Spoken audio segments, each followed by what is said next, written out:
know those moments when you think it's just another quiet off-season day, and then suddenly everything changes? Well, that's exactly what happened.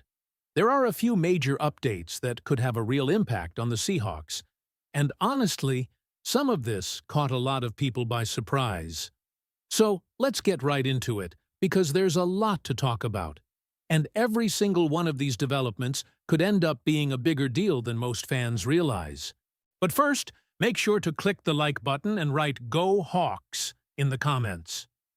The latest developments surrounding the Seattle Seahawks could have a much bigger impact than many fans initially realized.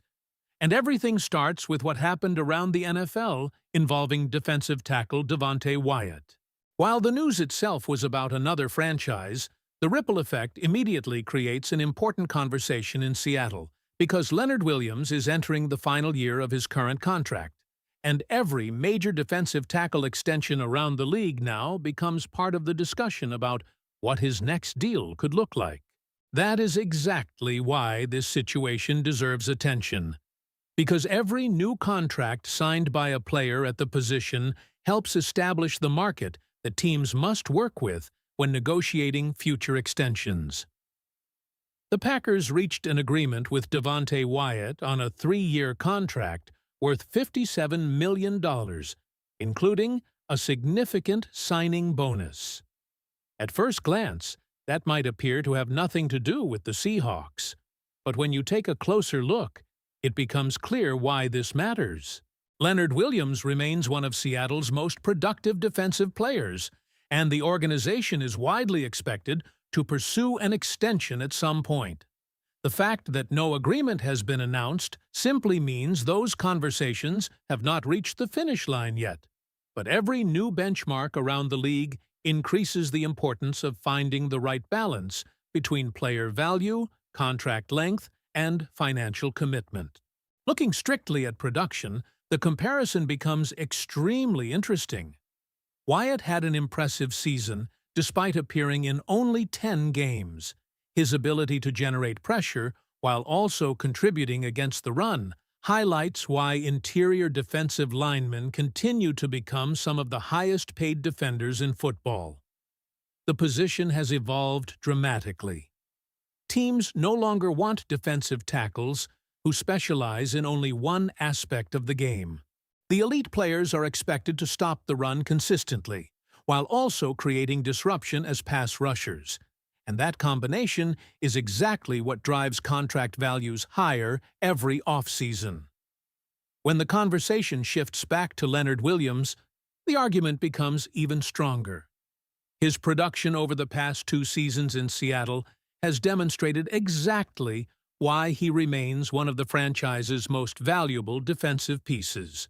He has consistently produced sacks, tackles for loss, and disruptive plays that may not always appear fully on the stat sheet, because his presence often creates opportunities for teammates. Even when he is not recording the final statistic himself, he forces offenses to adjust protections, dedicate extra blockers, and completely rethink their approach in the trenches. That kind of impact extends well beyond traditional numbers. Because of that, Seattle finds itself facing an interesting decision. Should the organization prioritize a shorter contract with a higher average annual salary, or should it attempt to spread the financial commitment across additional seasons? Based on everything discussed, the shorter approach appears to make far more sense. Williams continues to perform at an elite level, but he is also entering the later stages of his career. That reality does not diminish his value today, yet it naturally affects how long a team should be willing to commit guaranteed money into the future. Instead of offering a lengthy 4- or 5-year contract, a shorter extension could satisfy both sides. Seattle would reward one of its most productive defensive leaders while maintaining long-term flexibility. Williams would receive compensation that reflects his current level of play, while the Seahawks would avoid creating unnecessary risk several years down the road. It becomes a solution that recognizes both his outstanding production and the natural realities of player age without taking away from everything he continues to contribute on the field. Another important factor is leadership. Production alone already creates a compelling case for keeping Williams in Seattle, but leadership adds another layer that cannot always be measured statistically. Veterans who consistently perform while setting the standard inside the locker room become increasingly valuable, especially for younger defensive players developing around them. Maintaining that stability can be just as important as replacing sacks or tackles, and that is another reason why this extension conversation continues to gain momentum. There have even been previous discussions surrounding Williams's long-term future, but everything presented here points toward a player who remains fully invested. His participation during off-season activities and his continued focus on competing reinforce the idea that he is still motivated to perform at a high level. Rather than showing signs of slowing down immediately, he continues to demonstrate the type of consistency that organizations value when evaluating veteran contracts. One of the most interesting questions becomes whether it is actually possible for Seattle to overpay Leonard Williams. That debate naturally divides opinions among fans, but when you examine the current market, it becomes difficult to argue that paying him near the top of the position would automatically qualify as an overpayment.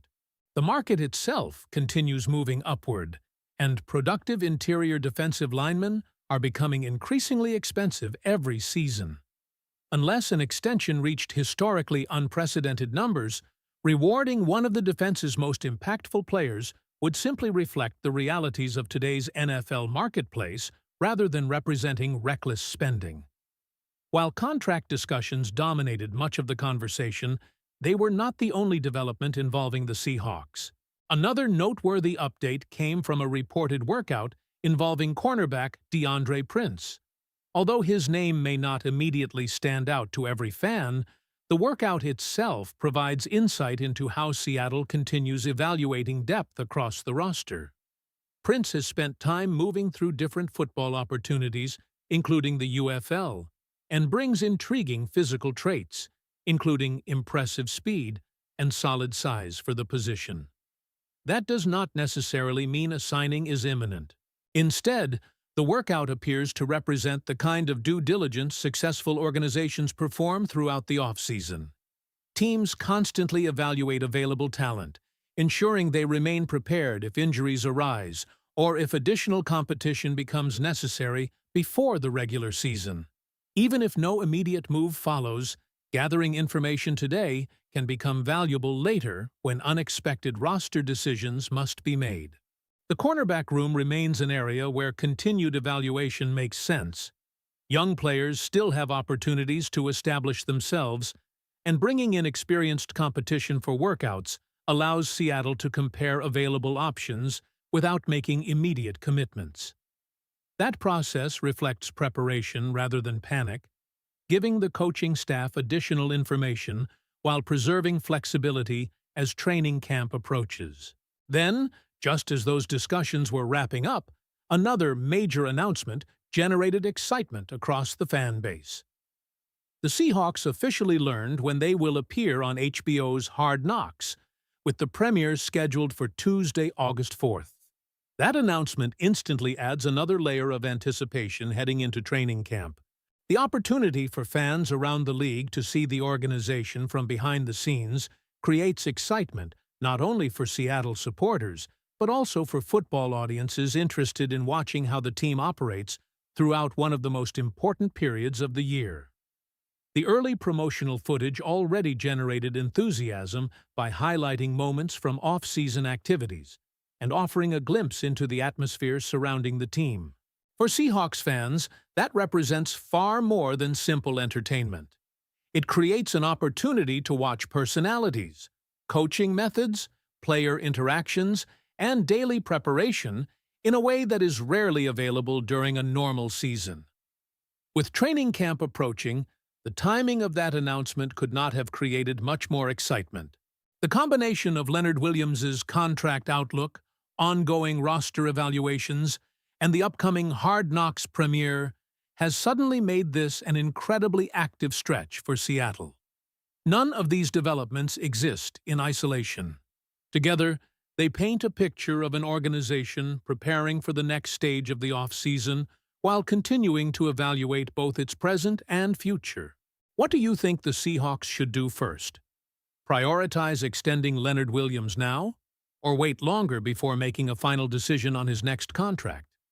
Before you go, I want to hear from you. Do you think the Seahawks should get Leonard Williams' extension done right now, or would you wait a little longer before making that commitment? Drop your thoughts down in the comments because I read them all, and I'd love to know where Seahawks fans stand on this. If you enjoyed this update, don't forget to leave a like, subscribe to the channel for daily Seahawks coverage, and turn on notifications so you never miss any breaking news. Thanks for watching, and be sure to click the video that's on your screen now because that's where you'll find the next big Seahawks story. The latest Seahawks news always starts right here.